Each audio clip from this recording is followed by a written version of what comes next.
What is up, NASA Report family? Welcome back to the channel for a new review today.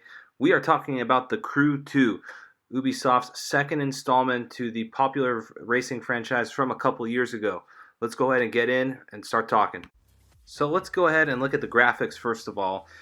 This is the garage, which is where all your cars, planes, boats, you name it, are kept in this place in Florida. A little overview about The Crew 2 and I guess you could call it a synopsis for the game.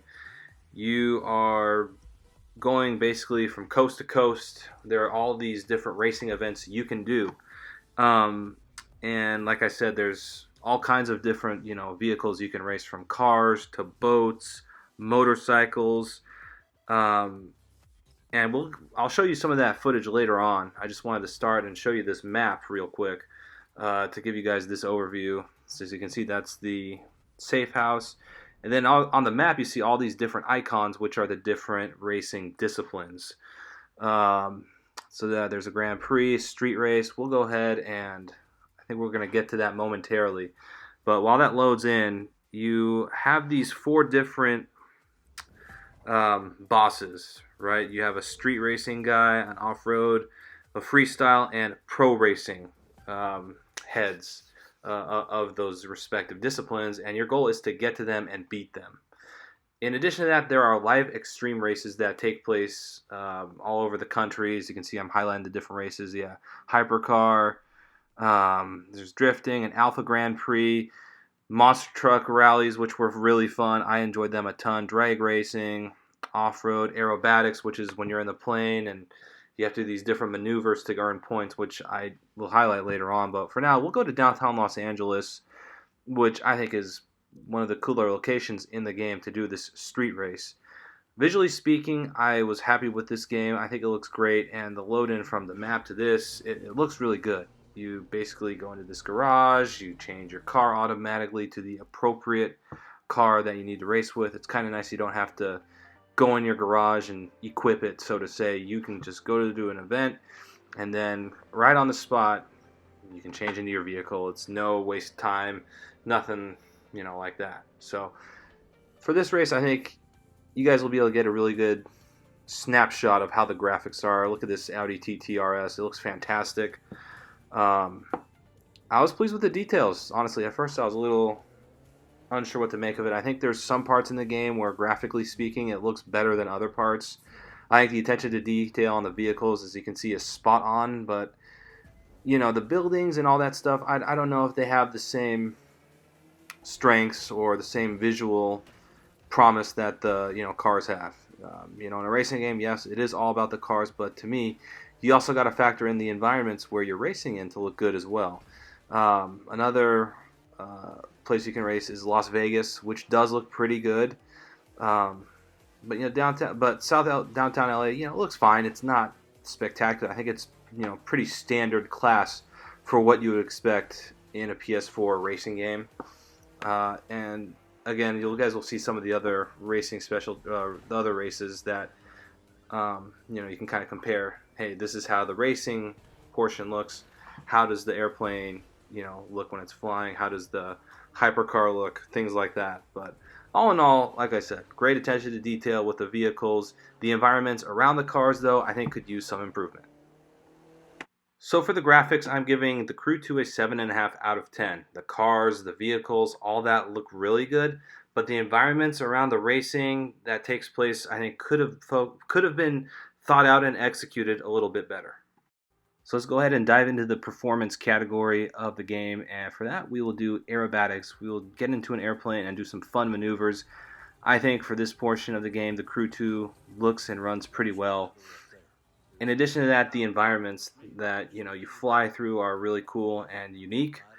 So we'll just touch on this real briefly. Most of the game experience for me was offline. You do have the opportunity to put together a crew of, I believe, up to 6 people, and that's fun, from what I've heard, where you can assemble a group of people and race and do these different events online.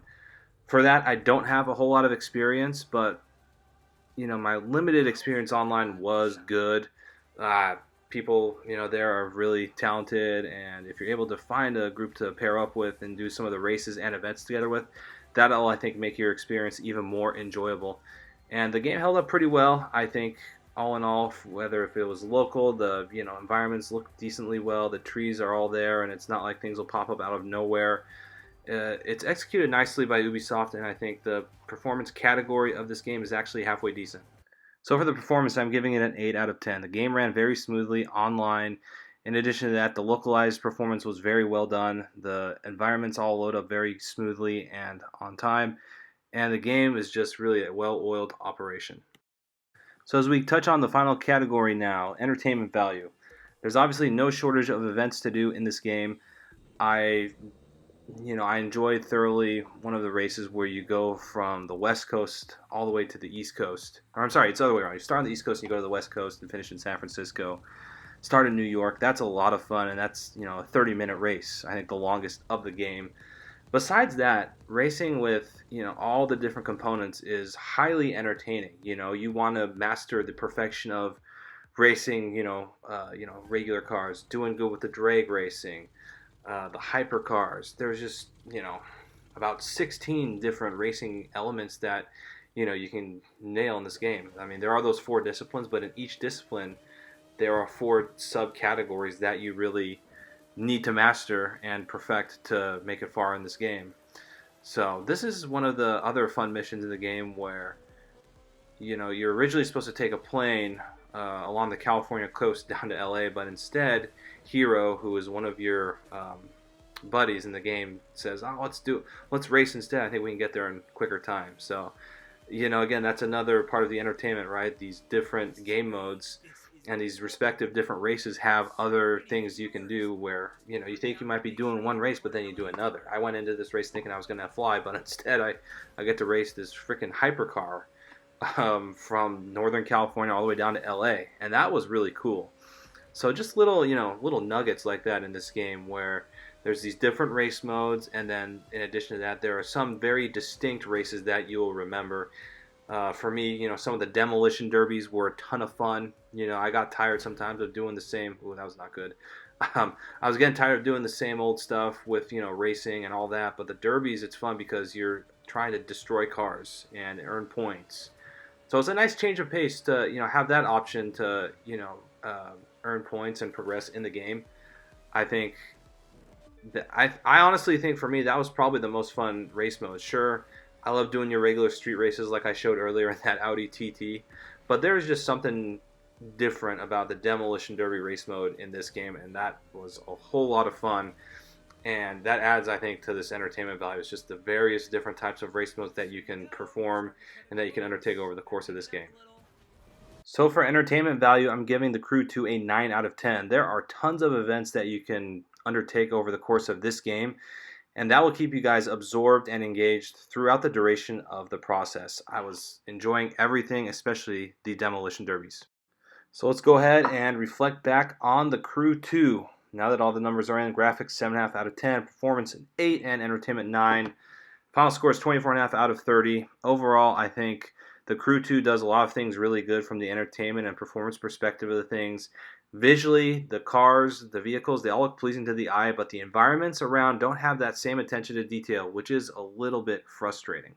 Alright everyone, that sums up the review of The Crew 2. Very fun game. You can put a lot of hours into it, but visually speaking, I think it's lagging a little bit behind compared to some of the other racing titles in this genre. Let me know in the comment section below. Do you agree with me or do you think I'm crazy? Love to hear your feedback. Until next time, guys, have a good one.